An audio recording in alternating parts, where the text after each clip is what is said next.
আসসালামু আলাইকুম। সুপ্রিয় ষষ্ঠ শ্রেণীর শিক্ষার্থী বন্ধুরা, তোমরা সবাই কেমন আছো? সবাইকে জানাই আন্তরিক শুভেচ্ছা ও অভিনন্দন। বন্ধুরা, আমি তোমাদের অনুশীলনী 4.3 এর 39 ও 40 নং সৃজনশীল সমাধান করে দেব। বন্ধুরা, তোমাদের কাছে আমার একটি অনুরোধ থাকবে, তোমাদের যে অঙ্কের সমাধান লাগবে ষষ্ঠ, সপ্তম, অষ্টম, নবম, তোমরা যদি আমাকে একটু কমেন্ট করে বলো তাহলে অবশ্যই আমি ধারাবাহিকভাবে করে দেওয়ার চেষ্টা করব এবং আমার চ্যানেলটি দয়া করে সাবস্ক্রাইব করবা। চলো সমাধান করি। 39 বলা আছে a square b square c square তিনটি বীজগণিতিক রাশি হলে কতে বলা আছে b স্কোয়ার এর সাংখ্যিক সহগ কত, খতে বলা আছে a স্কোয়ার এর দ্বিগুণের সাথে c স্কোয়ারের 3 গুণ যোগ করো, ঘতে বলা আছে a স্কোয়ার এর 3 গুণ থেকে b স্কোয়ারের দ্বিগুণ বিয়োগ করে বিয়োগফলের সাথে c স্কোয়ারের 4 গুণ যোগ করো। চলো এবার আমরা সমাধান করি। বন্ধুরা, কতে বলা ছিল বি স্কোয়ার এর সাংখ্যিক সহগ কত, যেহেতু বি স্কোয়ার এর সাথে কোনো অঙ্ক মানে 1 2 3 4 5 নাই, তাহলে আমরা ধরে নিব 1। বি স্কোয়ার এর সাংখ্যিক সহগ 1। যদি এখানে বি স্কোয়ারের সাথে বন্ধুরা 2 বি স্কোয়ার থাকতো তাহলে বি স্কোয়ার এর সাংখ্যিক সহগ হতো 2। যদি এখানে 3 বি স্কোয়ার থাকতো তাহলে বি স্কোয়ার এর সাংখ্যিক সহগ হতো 3। আশা করি বুঝতে পারছো।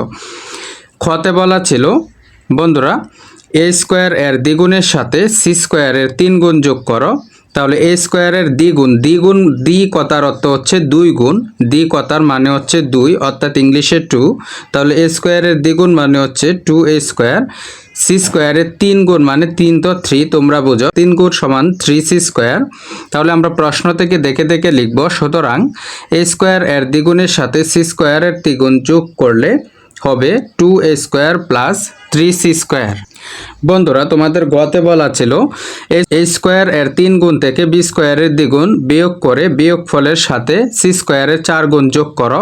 তাহলে আমরা লিখব এ স্কোয়ারের 3 গুণ সমান 3a স্কোয়ার, বি স্কোয়ারের দ্বিগুণ সমান 2b স্কোয়ার, সি স্কোয়ারের 4 গুণ সমান 4c স্কোয়ার। সুতরাং এটা প্রশ্ন থেকে দেখে দেখে অবশ্যই তোমরা লিখবা। এ স্কোয়ার এর 3 গুণ থেকে বি স্কোয়ারের দ্বিগুণ বিয়োগ করে বিয়োগফলের সাথে সি স্কোয়ারের 4 গুণ যোগ, তাহলে হবে সমান 3a স্কোয়ার মাইনাস, বিয়োগ মানে minus 2b square plus 4c square.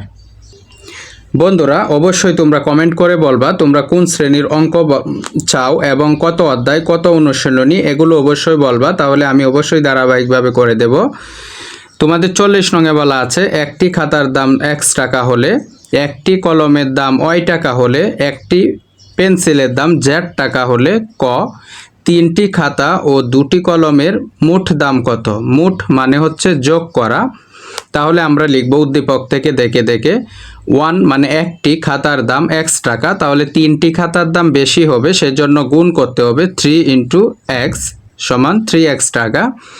তারপর বন্ধুরা একটি কলমের দাম আছে এখানে y টাকা, তাহলে আমরা দেখে দেখে লিখব একটি কলমের দাম y টাকা, সুতরাং 2 অর্থাৎ দুটি কলমের দাম 2 ইন্টু y টাকা, 2y টাকা। তাহলে আমরা লিখব তিনটি খাতা ও দুটি কলমের মোট দাম সমান 3x প্লাস 2y টাকা। 40-এর খতে বলা আছে 5টি খাতা ও 8টি পেন্সিলের মোট দাম থেকে 10টি কলমের দাম বাদ দিলে কত হবে, বীজগণিতীয় রাশির মাধ্যমে প্রকাশ করো। তাহলে বন্ধুরা আমরা জানি উদ্দীপকে ছিল একটি খাতার দাম x টাকা, তাহলে আমরা লিখব সমাধান একটি খাতার দাম x টাকা, 5টি খাতার দাম 5x টাকা।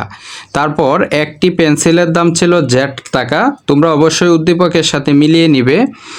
তাহলে 8টি পেন্সিলের দাম 8z টাকা। তারপর বন্ধুরা একটি কলমের দাম y টাকা, 10টি কলমের দাম অর্থাৎ 10টি কলমের দাম 10y টাকা। বীজগণিতিক রাশির মাধ্যমে এটি সমাধান করতে বলা আছে, শুধু তোমরা বীজগণিতিক রাশির মাধ্যমে দেখিয়ে দেবা। যেমন এখানে বলা ছিল 5টি খাতা ও 8টি পেন্সিলের মোট দাম, অর্থাৎ 5টি খাতার দাম পেলাম আমরা 5x টাকা এবং 8টি পেন্সিলের দাম পেলাম 8z টাকা। এগুলো মোট মানে যোগ করলাম, এটা প্রথম বন্ধনী দিবা ফার্স্ট ব্র্যাকেটের মধ্যে মাইনাস 10y, অর্থাৎ 10টি যে কলমের দাম বাদ দিতে বলছিল ওই 10টি কলমের দাম বিয়োগ চিহ্ন দিয়ে দেখায় দিবা। বন্ধুরা, তোমাদের গতে বলা আছে বন্ধুরা তোমাদের গতে বলা আছে 3x - 2y + 5z দ্বারা কি বোঝায়, মানে এখানে একটি বীজগাণিতিক রাশি আছে, ওই রাশিটা দ্বারা কি বোঝায়। তাহলে আমরা আগে জেনেছি x মানে হচ্ছে একটি খাতার দাম, y মানে হচ্ছে একটি কলমের দাম, z মানে হচ্ছে বন্ধুরা পেন্সিলের দাম। তাহলে এই প্রতীকগুলো দিয়ে আমরা এগুলো কি বুঝি, তাহলে সমাধান 3x - 2y + 5z দ্বারা বোঝায়, মানে 3x মানে হচ্ছে x মানে হচ্ছে খাতা, তাহলে তিনটি খাতা থেকে 2y মানে 2 হচ্ছে একটি কলম, তাহলে কলম থেকে দুইটি কলম, তাহলে আমরা লিখব তিনটি খাতা থেকে দুইটি কলমের দাম বিয়োগ, মাঝখানে বিয়োগ চিহ্ন আছে, বিয়োগ করলে বিয়োগ ফলের সাথে বিয়োগ করব প্রথমে, তারপর বিয়োগ ফলের সাথে জেড মানে পেন্সিল, 5টি পেন্সিলের দাম যোগ মানে এখানে যোগ করতে বলা আছে। তারপরে আরেকটা প্রশ্ন করেছে, এখানে 3টি প্রশ্ন আছে, ওয়াই ও জেড এর সাংখ্যিক সহগ কত। তাহলে বন্ধুরা দেখো এখানে ওয়াই এর সাথে আছে মাইনাস চিহ্নযুক্ত 2 এবং জেড এর সাথে আছে প্লাস চিহ্নযুক্ত 5, তাহলে আমরা লিখব y এর সাংখ্যিক সহগ -2, z এর সাংখ্যিক সহগ +5। দেখো বন্ধুরা y এর সাংখ্যিক সহগ -2 অবশ্যই মাইনাস চিহ্ন দিয়ে লিখতে হবে। তোমরা বলতে পারো যে স্যার এখানে আপনি প্লাস দেন নাই, কিন্তু প্লাস দেওয়ার দরকার নেই, কারণ প্লাস যদি আমরা না দেই এটা প্লাসেই বোঝাচ্ছে, অর্থাৎ কোনো সংখ্যার সাথে যদি প্লাস চিহ্ন যুক্ত না করি তাহলে এটি প্লাসেই বোঝাবে, কিন্তু মাইনাস চিহ্ন যুক্তটা অবশ্যই বুঝিয়ে দিতে হবে। তারপর 3 নম্বর প্রশ্নটাতে বলা আছে এক্স ওয়াই জেড এর সাংখ্যিক সহগগুলোর গুণফল লেখো, অর্থাৎ এক্স ওয়াই জেড এর সাংখ্যিক সহগের যে গুণফলটা ওইটা বের করতে বলছে।